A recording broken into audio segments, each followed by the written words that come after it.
इस धारावाहिक के सभी पात्र, घटनाएं एवं नाम काल्पनिक हैं, जिनका प्रत्यक्ष या अप्रत्यक्ष रूप से किसी से कोई संबंध नहीं है।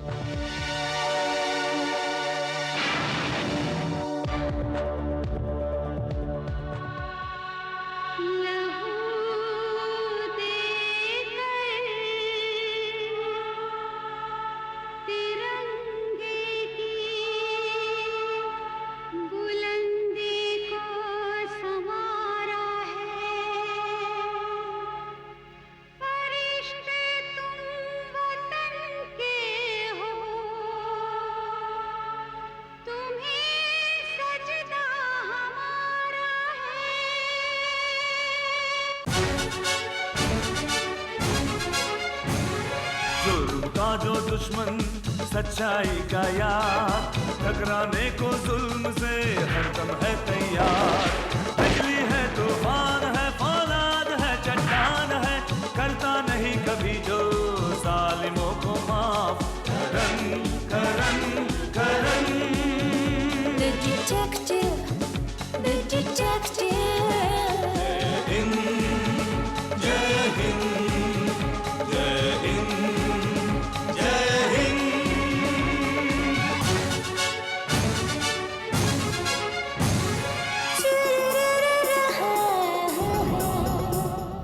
देश पर साजिश की परछाई अगर छाने लगे, वक्त को वो थाम ले, सब्र से वो काम ले। सरजमीन हिंद की वो एक शान है, वो एक शान है, वो एक शान है।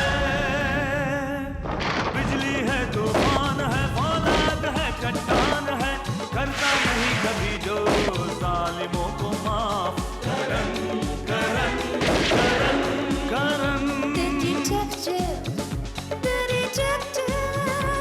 करन करन करन the detective।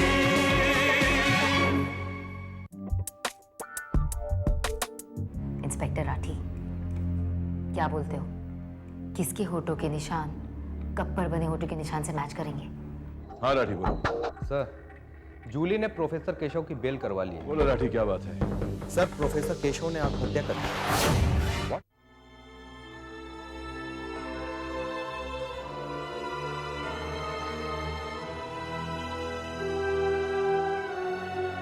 बताइए मोनिका जी, आपको क्या लगता है, आपकी क्या असेसमेंट है इस केस के बारे में?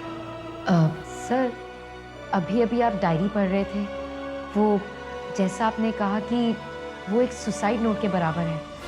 सर, मुझे लगता है सबसे पहले रोहिणी जी के हाथों बेइज्जत होने पर इन्होंने उनकी जान ले ली, और फिर पकड़े जाने के डर से इन्होंने सोचा कि आत्महत्या कर लेता हूँ और बेइज्जती से बच जाऊंगा। Well tried Monica, but you are wrong. तुम्हें क्या लगता है राठी? सर, ये केमिस्ट्री के प्रोफेसर थे और साइनोजन ब्रोमाइड हासिल करना इनके लिए बाएं हाथ का खेल था। और डायरी में भी जो राइटिंग है वो शुरू से आखिर तक एक ही है, और इस बात की तस्दीक भी आसानी से की जा सकती है कि ये इनकी राइटिंग है या नहीं। अब यहाँ पर बॉटल भी है, बॉटल का ढक्कन भी है, डायरी भी है, पेन भी है और मोटिव भी है। क्या अब भी आपको ये लगता है कि आत्महत्या नहीं कत्ल है? हाँ राठी, ये आत्महत्या नहीं है, ये कत्ल है। ये मैं नहीं, ये सारे सबूत मुझसे कह रहे हैं। और से देखो, शायद सबूत तुमसे भी बात करने लग जाए।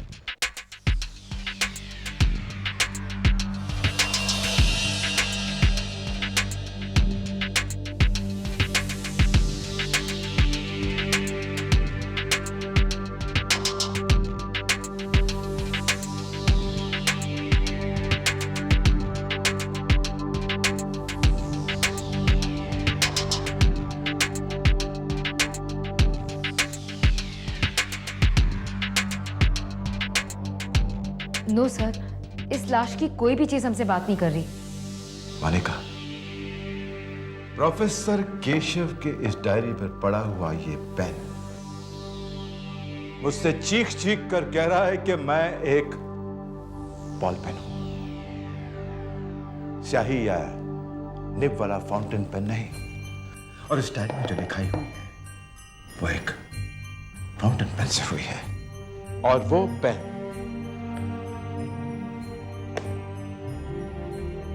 यहां रखा है।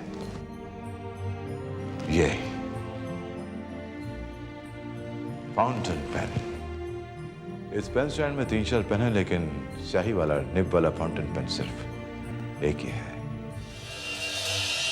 लेकिन सर ऐसा भी तो हो सकता है कि प्रोफेसर केशव पुलिस स्टेशन से घर आए, साफ सुथरा कुर्ता पजामा पहना, यहां पर बैठे, डायरी खोली, पेन स्टैंड से ये फाउंटेन पेन निकाला, डायरी लिखी, फाउंटेन पेन बंद किया, पेन स्टैंड में रख दिया, यहां से उठे, उस कुर्सी पर जाके बैठे, डायरी खोली, बॉल पॉइंट पेन डायरी में रखा, साइनोजन ब्रोमाइड की बोतल निकाली, मुंह से लगाई और लंबे सफर के लिए निकल गए।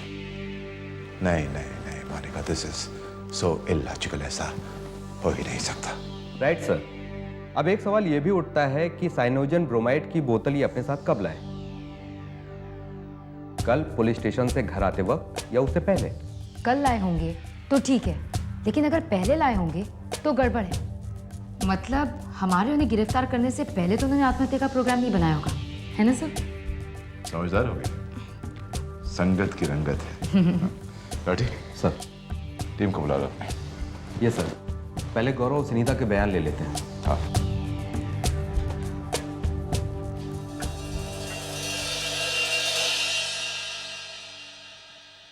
रामू, कल जब प्रोफेसर साहब पुलिस स्टेशन से वापस घर आए तो सबसे पहले उनको किसने देखा? हम ही दरवाजा खोले रहे साहिब। उनके हाथ में कुछ था या? कॉलेज से आते थे साहिब तो उनके हाथ में बैग रहता था। कल थाने से आए तो खाली हाथ आए साहिब। सर, मुझे लगता है कि साइनोजन ब्रोमाइड की बोतल कातिल अपने साथ लाया। कातिल? इसका मतलब पिताजी ने आत्महत्या नहीं की बल्कि उनकी हत्या की गई थी। लगता तो कुछ ऐसा ही है। लेकिन मतलब पिताजी को कोई क्यों मारना चाहेगा, और वो कौन हो सकता है? हत्या किसने की, क्यों की, यह भी बहुत जल्द पता चल जाएगा। यहाँ पर एक राधा कृष्ण की मूर्ति थी, कहाँ गई? क्या हुआ मोनिका? सर, पिछली बार मैं और राठी सर यहाँ आए थे, मैंने एक यहाँ पे राधा कृष्ण की मूर्ति देखी थी जो मुझे बहुत पसंद भी आई थी। मेरे ख्याल से ये टुकड़ा उसी का है। हाँ, वही जिसे तुमने अपने साथ ले जाने की बहुत कोशिश की थी। देखो, तुम्हारी गंदी नजर लगी और टूट गया। रात को हम सोने जाते रहे तो यहीं पड़ा रहा, सुबह आए तो एक टुकड़ा भी नहीं रहा। अगर कल रात को यहीं था और सुबह टूटे हुए टुकड़े भी नहीं थे तो आप में से किसी ने जगह साफ की क्या? नहीं तो? इसका मतलब यह हुआ कि कल रात को जब कातिल यहां आया था, इस मेज से टकराया, शोपीस गिर के टूट गया। कमाल है, रात के सन्नाटे में शोपीस टूटने की आवाज तो हुई होगी। आप में से किसी की आंख नहीं खुली?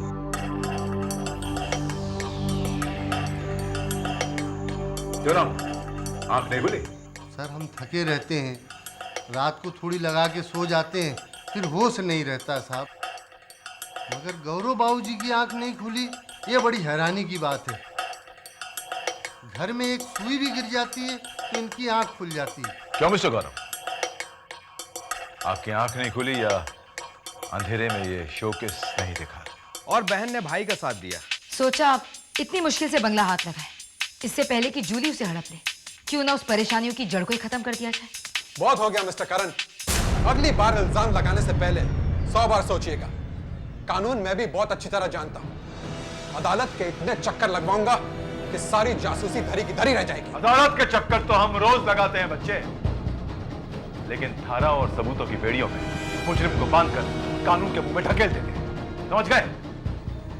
लाठी, अपनी कार्रवाई पूरी करो। Yes sir. आप देखो। रामू, तुम मेरे साथ।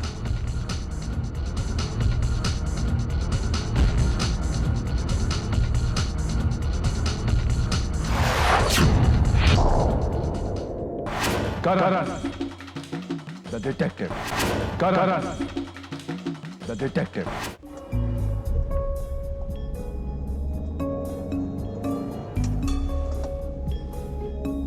क्या सोच रहे हैं सर? इस केस के बारे में सोच रहा था मोनिका। लेकिन सर, इसमें सोचना क्या है? आई एम श्योर आप बहुत ही जल्दी कातिल को ढूंढ निकालेंगे। नहीं मोनिका, इतना आसान नहीं है। कानून के पथ पर चलकर तुम्हें बहुत आगे जाना, एक बात हमेशा याद रखना है, चाहे 100 मुजरिम छूट जाए, लेकिन किसी एक बेगुनाह को सजा नहीं होनी चाहिए। खैर, तुम एक काम करो, गौरव और सुनीता के पिछले 2 महीने के टेलीफोन रिकॉर्ड्स मुझे ला कर दो, detail telephone records. Okay okay sir. Rathi, दोनों भाई बहनों पर कड़ी निगरानी रखो। जरा सी गलती करें तो उन्हें धर दबोचो। Okay fine.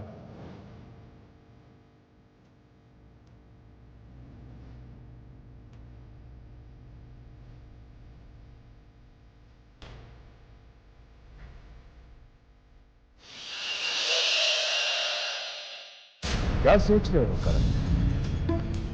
Karan the detective, कुछ परेशान लग रहे हो तुम?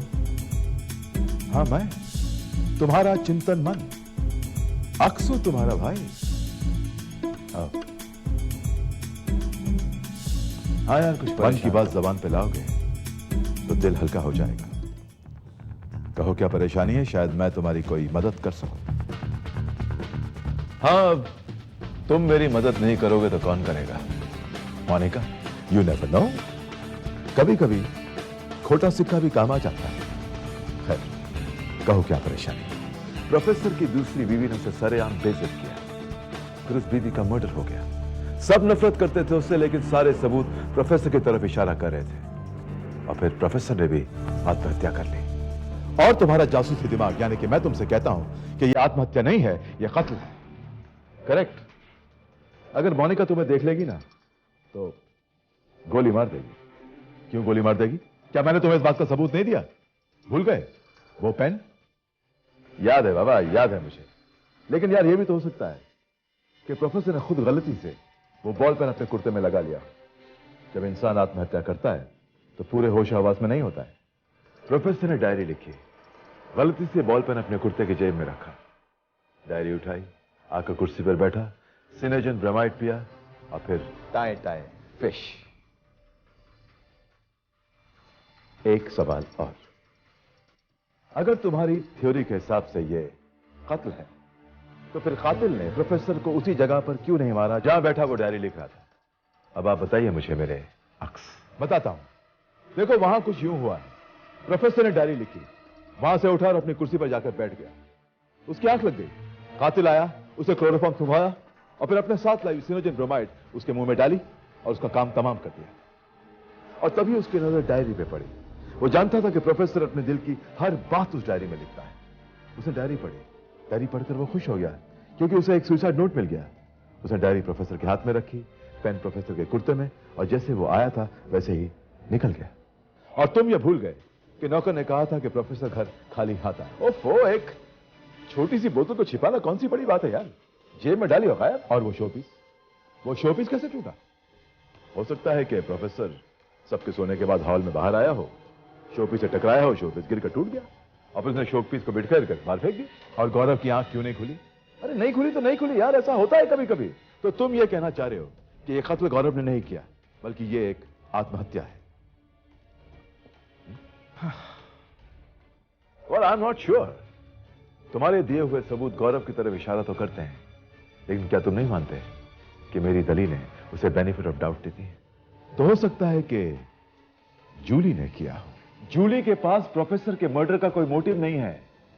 रोहिणी के केस में वो प्राइम सस्पेक्ट थी और उस वक्त सारे सबूत प्रोफेसर की तरफ इशारा कर रहे थे। ये तो है, लेकिन अगर कत्ल उसने किया है तो फिर मोटिव भी जरूर होगा। अगर मोटिव होगा तो फिर सबूत भी होगा।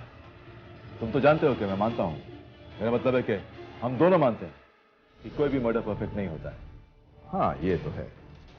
वैसे तुमने प्रोफेसर की डायरी अपने जेब में रख ली थी ना? अरे भाई, ऐसे रख ली थी, डिटेक्टिव हूं, सोचा कि घर ले जाकर पढ़ूंगा, शायद कोई लीड मिल जाए। तो फिर पढ़ो उसे, शायद कोई लीड मिल जाए। हाँ, ये तो मेरे दिमाग से निकल गया, शायद कोई लीड मिल जाए। Thank you.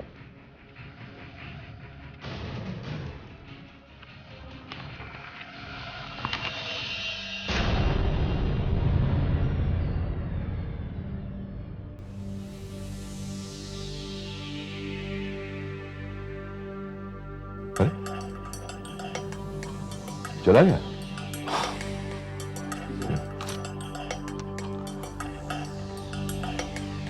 काश जूली मुझे जीवन के उस मोड़ पर मिलती जहां रोनी के साए ने मुझे अपनी स्याही के दायरे में घेर लिया।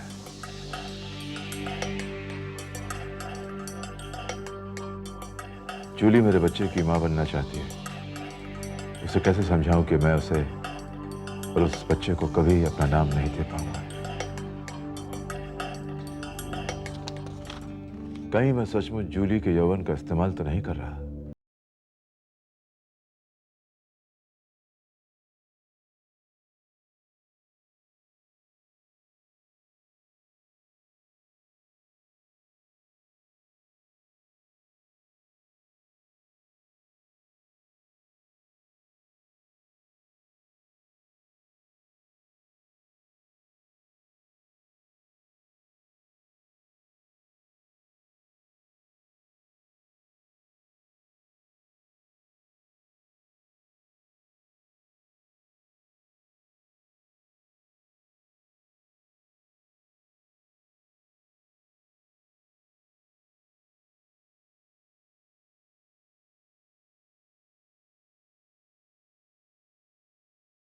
Detective. Karan. The detective.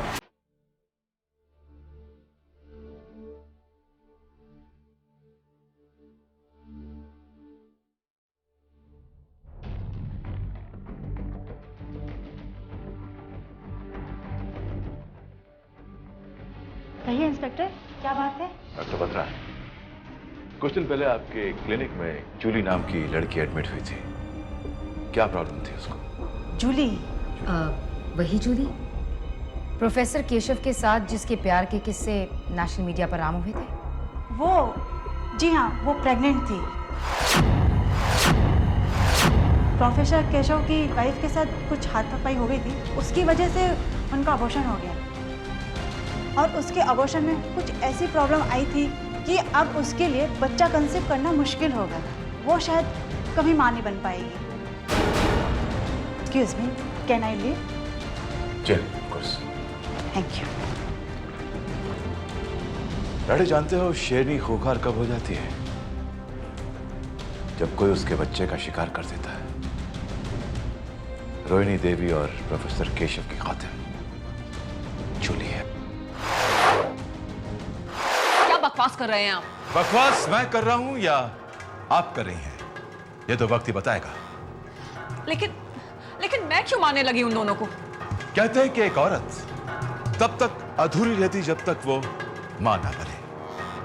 और रोहिणी देवी ने आपका वो हक, आपका वो अधिकार आपसे छीन लिया। प्रोफेसर केशव और आपका वो होने वाला बच्चा जो दुनिया में आने से पहले ही चल बसा। हैरान होने की कोई जरूरत नहीं miss Julie. Holy Family Hospital में आपका जो अबॉर्शन हुआ था उसकी रिपोर्ट हमारे पास है। तो रोहिणी देवी को मारने का मोटिव तो आपके पास था, और आपके पास प्रोफेसर केशव को भी मारने की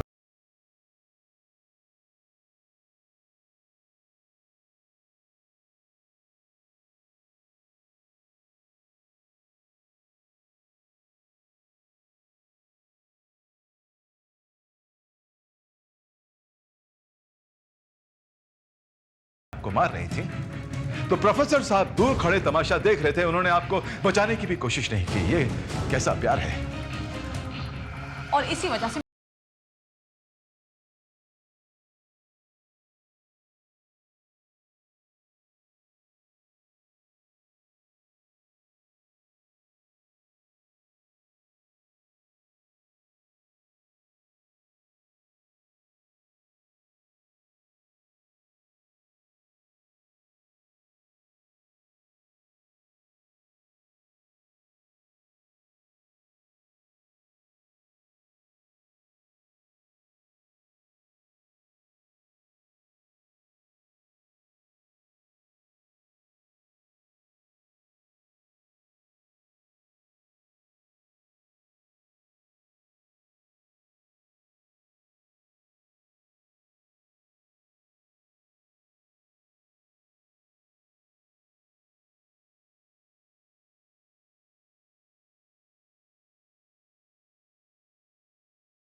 सर, पता नहीं क्यों मुझे ऐसा लगता है कि जूली झूठ बोल रही थी।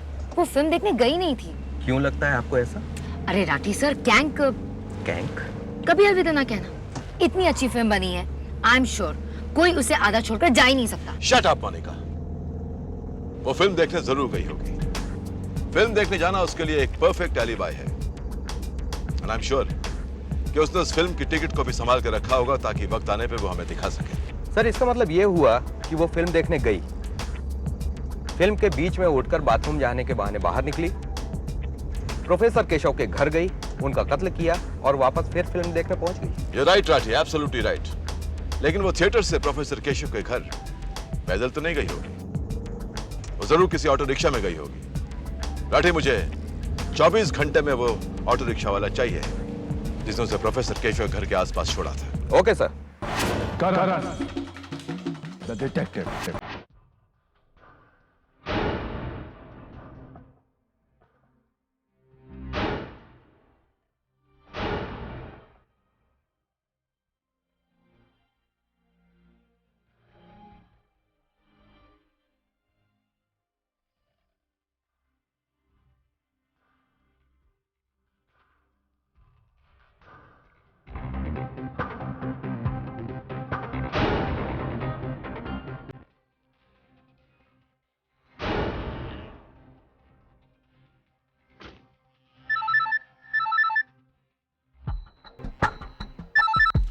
हेलो।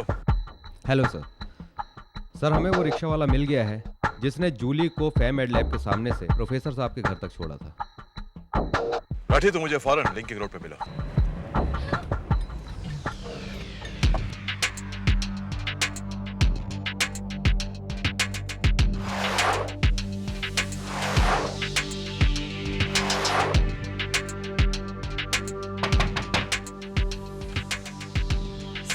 लगता है दरवाजा खुला है। आइए मिस्टर करण। मैं जानती हूं अब तक आपने मेरे खिलाफ सबूत इकट्ठे कर लिए होंगे। बिल्कुल ठीक कह रही हो तुम।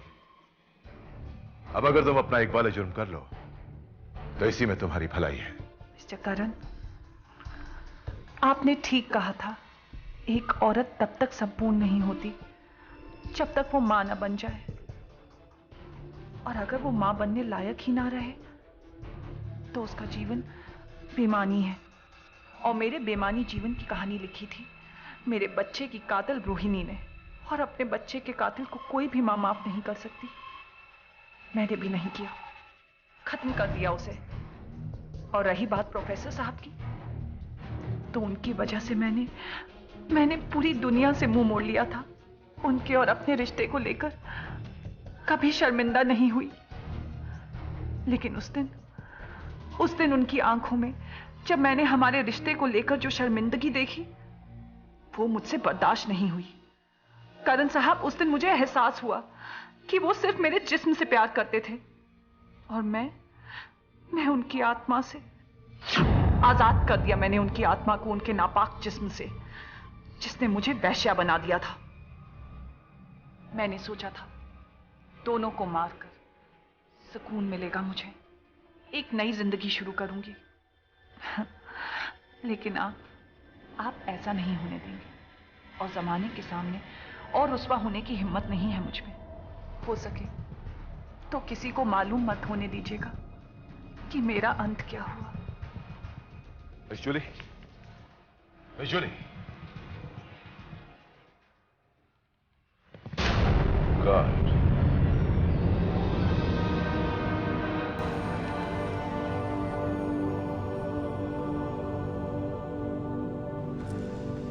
Sanation provide.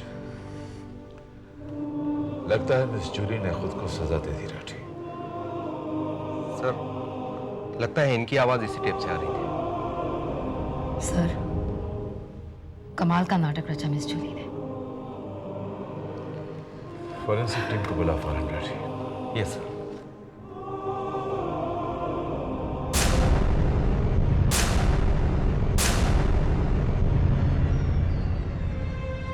एक मां का अपने बच्चे के कत्ल का बदला, या एक ठुकराई हुई प्रेमिका का गुस्सा, क्या है ये सिर्फ एक बदला है और इंतकाम की शक्ल चाहे कुछ भी हो, कानून की नजर में एक जुर्म है और सिर्फ सजा का हकदार है। गुनहगार वो लोग भी हैं जो किसी से प्यार के झूठे वादे करके उनकी जिंदगी तबाह कर देते हैं। इसीलिए तो प्रोफेसर केशव को भी सजा मिली। हाँ, तो फिर मिलते हैं अगले हफ्ते आज ही के दिन इसी वक्त। मैं, आप और एक नया मुजरिम, करण द डिटेक्टिव।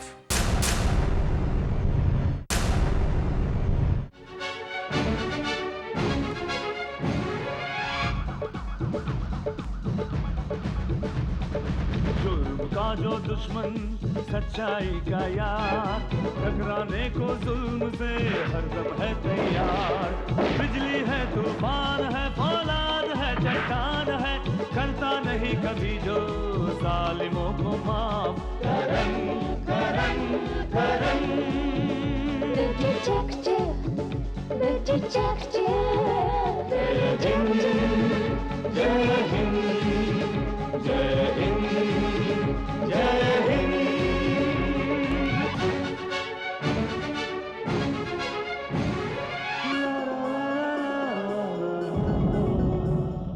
देश पर साजिश की परछाई अगर छाने लगे, वक्त को वो थाम ले, सब्र से वो काम ले। सरजमीन हिंद की वो एक शान है, वो एक शान है, वो एक शान है। बिजली है, तूफान है, फौलाद है, चट्टान है, करता नहीं कभी जो जालिमों को माफ। Karan Karan Karan The detective,